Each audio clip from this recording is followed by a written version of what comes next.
Would you believe that this is turkey broth and this is pumpkin pie? Now, while I'm working on some Thanksgiving leftovers, this is a process that you can use for anything that you do for Christmas or for Easter or for the Sunday dinner that you do. Making freeze-dried broth and some freeze-dried pumpkin puffs. This is awesome. It's like styrofoam. It is so funky. And hi, if we haven't met, I'm Darcy from thepurposefulpantry.com, where we talk about dehydrating and other methods of preservation to fill our pantry. Today we're talking about freeze drying. So I'm taking some turkey broth, the pumpkin pie leftovers, to make these fun treats, necessary pantry items to use at any time. So let's go get started. Unfortunately, I don't have video footage to show you the stock that I made, but what I do is basically take the turkey carcass, put it in my slow cooker with some spices, and made this really thick gelatinous stock that's beautiful. Okay, so let me walk you through what my thought process is about how I'm going to freeze dry this turkey broth. I have read that silicone isn't necessarily the best thing for thin layers of liquid when you're drying it, when you're freeze drying it. So what I've done is I've taken some parchment paper, took out the whole roll, rolled out enough to fit my tray, then cut it in half. So I have like two halves like this. They fit that way pretty easily with my medium trays. It's just wide enough that I have a little lip. Not that the lip matters, but there's a lip there. And then I've got some overlay on the edges here that I'm taking some some like potato chip clips and laying it out there just to hold the paper in place, because I don't know what it's going to be like when I pour things on it. I want to make sure that it's good. So for my first tray, I'm taking just 2 cups of broth and I'm going to pour it on the tray. Because what I want to do is I want to find out, generally 2 cups of broth for most recipes. I want to get it so I can measure it at the end about how much to use. Now for me, broth is use what you need. And if I'm doing a bouillon, I'll make it however much I need. So I'll do 2 cups of liquid, add the broth in there till I get it to the consistency that I like, and then we'll go with it. So I don't have to be that particular, but I'm gonna be. Now these will lay a little bit flatter and get even when I lay them on the counter by themselves. So here's tray 1, 2 cups. This time of year is a really great time to go get turkey and turkey breast that might be on sale at your local grocery store, that you could stock up on this for the rest of the year. But it's also something that you can do with chicken broth, with ham broth, with whatever kind of meat broth or even vegetable broth that you make. You can do this process with that as well. So take some time, pull out your chicken bones, pull out your turkey bones, and make some stock and get it ready to go ahead and freeze dry. And my next brilliant idea would just kind of top off trays while they're already in the freezer. Oh, don't look through the monitor, Darcy. All right, there we go. And here's our last one. Let the freezing begin. Okay, you can hear the freeze dryer running in the background getting ready for this. I've got my broth that is hard frozen. Okay, we're gonna go stick it in the machine now. Now let me say, you don't need a glove. Not long ago, when I did not get my trays done in time, I didn't check it, your machine will switch over back to freezing if it's gone through the drying phase and it goes to freezing again in order to protect your food. I needed to get those trays out. I knew everything was dry. I needed to get stuff done, and I pulled them out with my bare hands, and they were cold. I mean, they're frozen. But with the circumstances that happened after that, I ended up holding onto those trays a little too long, and I actually burned the pads of all of my fingers. And so now I'm a little extra careful about putting trays in that are cold. So straight from the freezer, I go ahead and wear these just to protect my fingers now, so you don't need that. All right, there's one tray.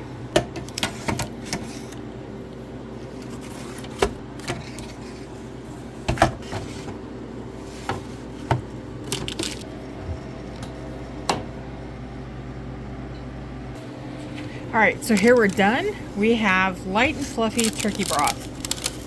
Just like that. It's like styrofoam, but it's turkey broth. All that good gelatin, everything is freeze dried.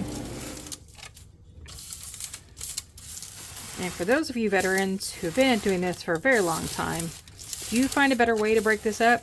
Do you find that putting in a grinder is better?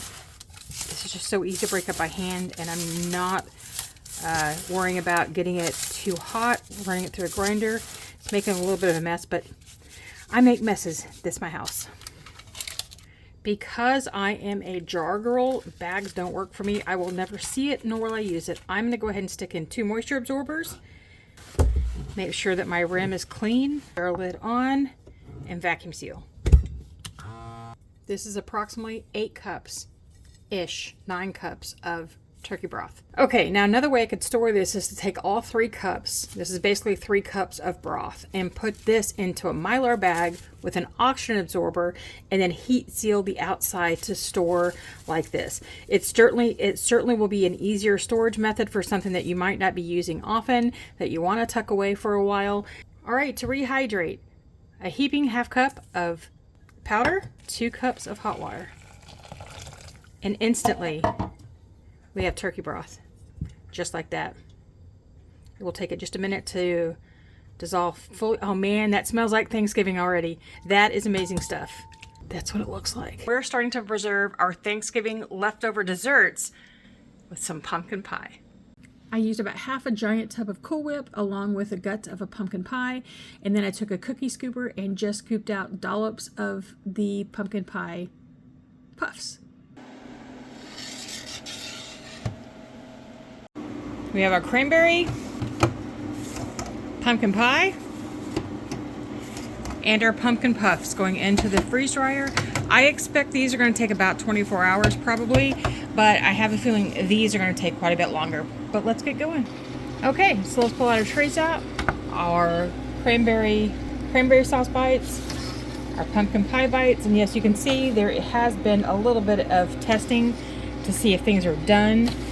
Then here are our pumpkin puffs, and then we had a little bit of an explosion right in the beginning. It happened where we had one of them just explode, and it's all everywhere. It's going to be a cleanup.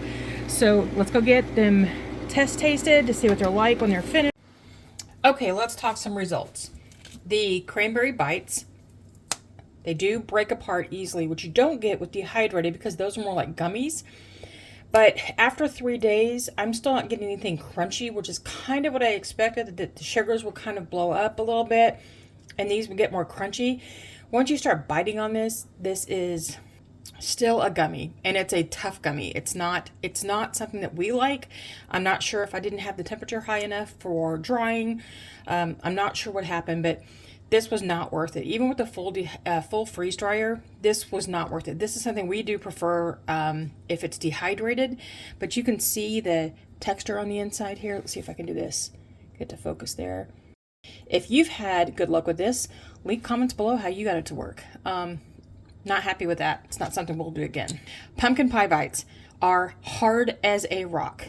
I've heard that it will get that way. I've had some dental work done that I cannot bite into this. One of my sons can do this with no problem, but it still is like, it's so hard and it's not very pleasant. So this is not something that we will do again either, unless of course somebody has some suggestions.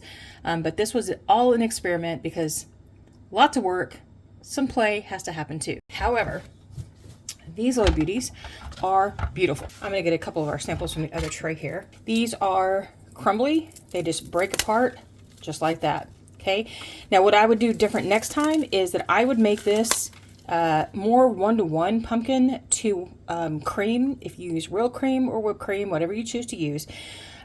This does still taste a lot like whipped cream. There is pumpkin flavor there, but I think I would prefer it with a lot more pumpkin flavor. But these are fun. My youngest son thinks this is the bomb. He loves it, and technically, you know, it blows up like that. Yeah, it's the. I do not expect these to last long. They are not going to store well because any amount of air in them is going to make them really soft. They also will shatter if I drop them down into a jar. So this is the option we're going with. We're going to give some to our neighbors, and then we'll have some, and then we'll be eating within the next couple of days. So this is how we're going to store them. It is airtight. I'll fill up a little more. Within a day or two, these are going to be gone. It's not going to matter. That's where they're good. These are not for long-term storage. Okay, so let me reiterate the storage about these puffs. They do get a little harder if they've been stored in something with some air. Like I've had them in a general food bin for about 2 weeks now, and they are a little hard. They're not as crispy and flaky as when we first did it, but they're still really good. This is something that we have to hide. So if you want to see a little bit more of some of my freeze drying adventures, go watch this video series right here. I'm loving learning how to use my freeze dryer. It's been a fun adventure. And until I see you again next time, keep preserving.